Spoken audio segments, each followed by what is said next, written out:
Halo teman-teman, kembali lagi di channel Teacher Moy. Semoga teman-teman dalam keadaan sehat walafiat ya. Amin. Yang belum subscribe, yuk di subscribe atau klik tanda loncengnya dulu. Oke, pada video kali ini saya akan membahas kisi-kisi soal-soal SKB Farmasi Bidan, khususnya materi imunisasi dan komunitas kebidanan. Selamat belajar, semoga sukses.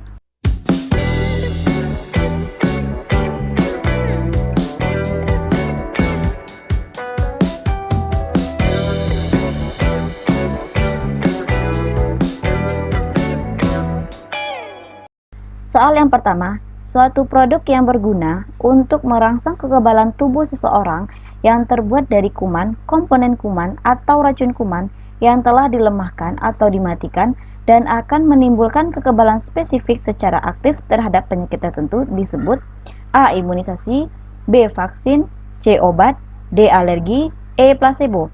Jawabannya adalah B. Vaksin.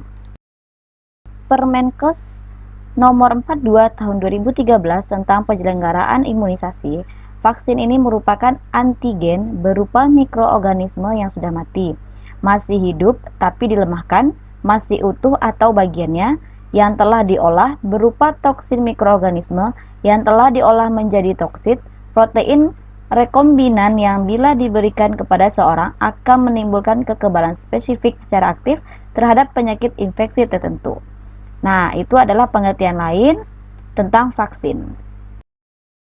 Berikut merupakan penyakit yang dapat dicegah dengan imunisasi adalah kecuali A. Hepatitis C, B. Campak, C. Difteri, D. Tuberkulosis, E. Poliomyelitis. Oke teman-teman, sebelum saya jawab kita bahas sedikit ya. Jadi penyakit yang dapat dicegah dengan imunisasi itu apa saja? Yang pertama ada campak, yang merupakan penyakit yang disebabkan oleh virus Measles, disebarkan melalui droplet bersin atau batuk dari penderita. Nah, gejala awal ini adalah demam, bercak kemerahan, batuk pilek, kemudian mata merah. Yang kedua ada difteri. Difteri ini disebabkan oleh bakteri Corynebacterium diphtheriae. Penyebarannya adalah melalui kontak fisik dan pernapasan. Yang ketiga, tuberkulosis. Tuberkulosis ini penyakit yang disebabkan oleh Mycobacterium tuberculosa, disebut juga dengan batuk darah. Nah, penyebaran ini melalui pernapasan lewat bersin atau batuk. Yang keempat adalah poliomyelitis. Poliomyelitis ini merupakan penyakit pada susunan saraf pusat yang disebabkan oleh satu dari 3 virus yang berhubungan, yaitu virus polio tipe 1, 2, atau 3. Nah, hepatitis B ini merupakan penyakit atau yang biasa disebut dengan penyakit kuning, yaitu penyakit yang disebabkan oleh virus hepatitis B yang merusak hati. 6. Yaitu tetanus. Ini merupakan penyakit yang disebabkan oleh Clostridium tetani yang menghasilkan neurotoksin. Nah, penyakit ini tidak menyebar dari orang ke orang, tetapi melalui kotoran yang masuk ke dalam luka yang dalam. Terakhir, pertusis. Pertusis ini adalah biasa juga disebut dengan batuk rejan atau batuk 100 hari, yang merupakan penyakit pada saluran pernapasan yang disebabkan oleh bakteri Bordetella pertussis. Nah, penyebarannya ini melalui tetesan-tetesan kecil yang keluar dari batuk atau bersin. Oke, kita kembali lagi ke soal. Yang kecuali adalah A. Hepatitis C. Soal berikutnya, imunisasi rutin merupakan kegiatan imunisasi yang dilaksanakan secara terus-menerus sesuai jadwal yang terdiri atas imunisasi dasar dan imunisasi lanjutan. Jenis imunisasi dasar adalah kecuali A. BCG, B. Hepatitis B, C. Polio, D. DT, E. Campak. Jawabannya adalah D. DT.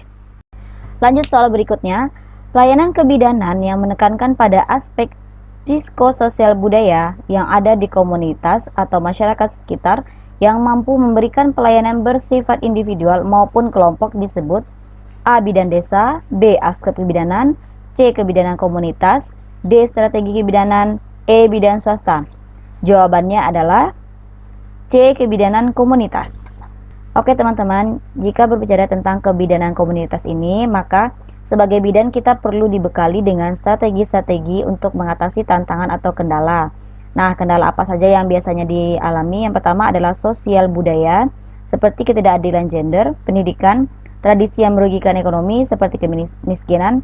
Yang kedua, politik dan hukum, 3. Fasilitas, apa saja fasilitasnya, seperti tidak ada peralatan yang cukup atau pelayanan rujukan. Yang keempat adalah lingkungan, seperti air bersih, daerah konflik, dan daerah yang terisolir. Kita lanjut soal studi kasus. Seorang wanita usia 28 tahun datang ke BPM atau Bidan Praktek Mandiri dengan keluhan sering pusing, mudah lelah, dalam keadaan sedang hamil, tekanan darah normal. Maka sebagai bidan, tindakan yang tepat adalah A. Memberikan tablet zat besi, B. Memberikan vaksin TT, C. Menyarankan makan sedikit-sedikit tapi sering, D. Memberikan paracetamol, E. Memberikan suntik. Jawabannya adalah A. Memberikan tablet zat besi. Soal selanjutnya, seorang bidan komunitas sedang membuat kerjasama dengan pemerintahan desa untuk mendapatkan bantuan dana bagi biaya persalinan masyarakatnya, agar masyarakat mendapat bantuan biaya persalinan. Apakah bentuk peran serta masyarakat untuk kasus di atas? A. Tabungan ibu bersalin, B. Donor darah berjalan, C. Ambulan desa, D. Suami siaga, E. Kader posyandu. Jawaban yang benar adalah A. Tabungan ibu bersalin. Soal selanjutnya, dalam memberikan pelayanan, seorang bidan memiliki kemampuan dan kemauan berkomunikasi secara efektif dengan perempuan, keluarga, dan masyarakat, terutama ketika memberikan pelayanan kesehatan. Merupakan peran atau bidan bertindak sebagai A. Care provider, B. Pengambil keputusan, C. Komunikator, D. Pengelola, E. Penggerak masyarakat. Jawabannya adalah C. Komunikator. Oke, dalam memberikan asuhan kebidanan, seorang bidan itu dapat bertindak sebagai yang pertama, yaitu care provider, di mana bidan ini memiliki kemampuan memberikan asuhan kebidanan secara efektif, aman, dan holistik terhadap ibu hamil, bersalin, nifas, dan menyusui, bayi baru lahir, balita, dan kesehatan reproduksi pada kondisi normal. Nah, pelayanan ini tentunya dilaksanakan berdasarkan standar praktik kebidanan dan kode etik profesi dengan memperhatikan sosial budaya setempat. Yang kedua, community leader atau penggerak masyarakat, terutama dalam bidang kesehatan ibu dan anak, itu memiliki kemampuan dan kemauan memfasilitasi keluarga dan masyarakat agar memahami, mendukung, dan melaksanakan pesan-pesan yang tertuang di dalam buku KIA, serta kesehatan reproduksi bekerjasama dengan kader kesehatan, tokoh masyarakat, dukun bersalin, dan tokoh-tokoh terkait dengan menggunakan prinsip partnership dan pemberdayaan masyarakat sesuai dengan kewenangan dan lingkup praktik kebidanan. Yang ketiga, sebagai komunikator, yaitu bidan harus memiliki kemampuan dan kemauan berkomunikasi secara efektif dengan perempuan, keluarga, dan masyarakat, terutama ketika memberikan pelayanan kesehatan. Yang keempat adalah decision maker, yaitu pengambilan keputusan dalam asuhan kebidanan, di mana bidan harus mempunyai kemampuan mengambil keputusan klinik dalam asuhan kebidanan kepada individu, keluarga, dan masyarakat. Yang kelima, yaitu sebagai manajer atau pengelola, di mana bidan harus mampu melakukan asuhan kebidanan baik secara mandiri, kolaborasi, dan rujukan dalam konteks asuhan kepada individu, keluarga, dan masyarakat dengan memperhatikan kemampuan dasar sesuai kewenangan yang telah ditentukan. Lanjut soal berikutnya.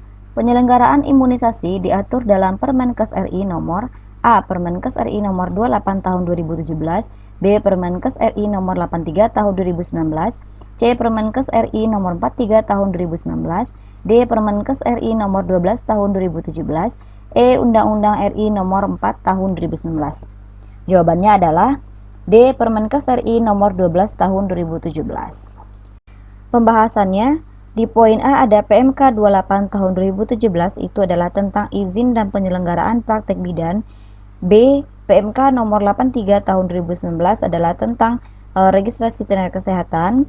C. PMK nomor 43 tahun 2019 adalah tentang puskesmas. D. PMK nomor 12 tahun 2017 adalah penyelenggaraan imunisasi.